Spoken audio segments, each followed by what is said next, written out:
আসসালামু আলাইকুম। কেমন আছেন সবাই? বিনুর বিশ্বে আপনাদের সবাইকে জানাই স্বাগত।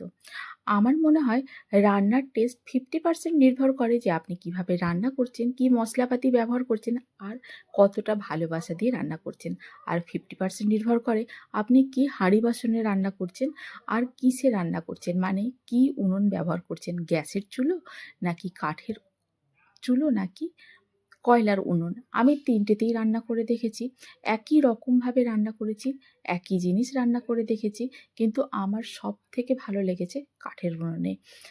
আপনারা তো জানেনই আমি যখনই গ্রামের বাড়িতে আসি তখনই চেষ্টা করি কাঠের চুলোতে রান্না করতে বা কয়লার উনুনে রান্না করতে। এখন আমি রয়েছি আমার গ্রামের বাড়িতে, আর আমি আজকে রান্না করছি কাঠের উনুনে।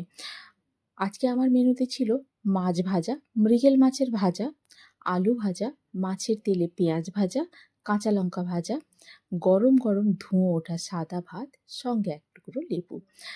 আপনারা বলুন আমাকে কমেন্টে যে আমার আজকের মেনুটা আপনাদের কেমন লাগলো। আজ তাহলে এই পর্যন্তই, আবার দেখা হবে। ভালো থাকুন, সবাইকে ভালো রাখুন। আল্লাহ হাফিজ।